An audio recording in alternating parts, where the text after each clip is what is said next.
ବାଳ ଖୋଲା କରି ସ୍ତ୍ରୀ ଲୋକମାନେ ଏଇ ତିନୋଟି କାମ କରିବା କଥା ନୁହେଁ। ଏମିତି କଲେ ଘରକୁ ମାଡ଼ି ଆସିଥାଏ ଘୋର ବିପତ୍ତି।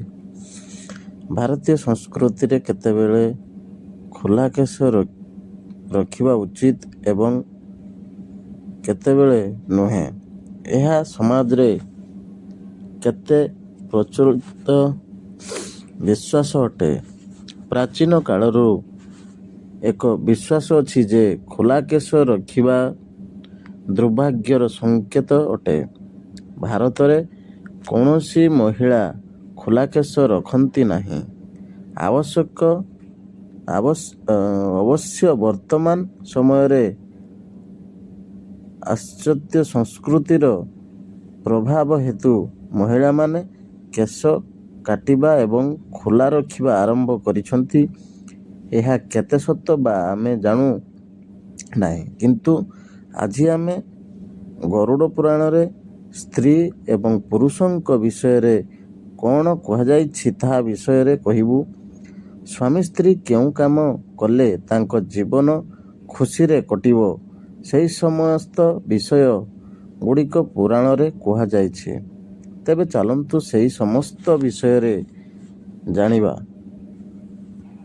ପ୍ରଭୁ ଶ୍ରୀକୃଷ୍ଣ କହିଛନ୍ତି ଯେ ସବୁବେଳେ ପିତାମାତାଙ୍କ ସେବା କରିବା ଉଚିତ ଅଟେ ଏବଂ ତାଙ୍କ ସହ ନମ୍ରତା ସହିତ କଥା ହେଲେ ଏବଂ ତାଙ୍କ ସହ ଭଲ ବ୍ୟବହାର କଲେ ଜୀବନରେ ବହୁତ ସୁଖ ପ୍ରାପ୍ତ ହୋଇଥାଏ। ସ୍ତ୍ରୀ ସଦାବେଳେ ଦାନଧର୍ମୀ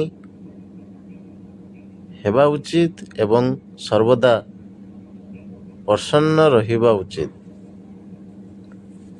ଏବଂ ଶାଶୁ ଶ୍ୱଶୁରଙ୍କ ସେବା କରିବା ଉଚିତ।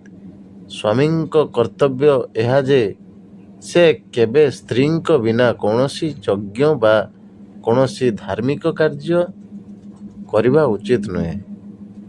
ସ୍ତ୍ରୀକୁ କେବେ ଗୋଟିଏ ବସ୍ତ୍ର ସହିତ ଭୋଜନ ଗ୍ରହଣ କରିବା ଉଚିତ ନୁହେଁ ଏବଂ ଚୁଟି ଖୋଲା ରଖି ଭୋଜନ କରିବା ଉଚିତ ନୁହେଁ। ସ୍ୱାମୀ ସ୍ତ୍ରୀ କେବେ ବି ପଶ୍ଚିମ ଦିଗକୁ ମୁଣ୍ଡ କରି ଶୋଇବା କଥା ନୁହେଁ। ପୂର୍ବ ଏବଂ ଦକ୍ଷିଣ ଦିଗକୁ ମୁଣ୍ଡ ରଖିବା ଉଚିତ। ଏହାର ବିପରୀତ ଦିଗରେ ମୁଣ୍ଡ ରଖିଲେ ରୋଗ ହୋଇଥାଏ। ଯଦି ସ୍ୱାମୀ ସ୍ତ୍ରୀଙ୍କ ମଧ୍ୟରୁ କିଏ ରୋଗୀ ଥିଲେ ଏକାଠି ଶୋଇବାକୁ ବାରଣ କରାଯାଇଛି। ଅଷ୍ଟମୀ ଏକାଦଶୀ ଗ୍ରହଣରେ ଏକାଠି ଶୋଇବା କଥା ନୁହେଁ। ଏପରି କରିବା ଦ୍ୱାରା ପୁରୁଷ ନର୍କରେ ପଡ଼ିଥାଏ। ସ୍ତ୍ରୀକୁ କେବେ ବି କେଶ ଖୋଲା ରଖି ଦେବ ପୂଜା କରିବା କଥା ନୁହେଁ ଏବଂ କେବେ ବି ଭୋଜନ ତିଆରି କରିବା କଥା ନୁହେଁ ଏବଂ ପୁରୁଷ ଏବଂ ସ୍ତ୍ରୀ ଅନ୍ୟ ଘରକୁ ଗଲେ କେବେ ବି ରାତିକ୍ରିୟା କରିବା କଥା ନୁହେଁ।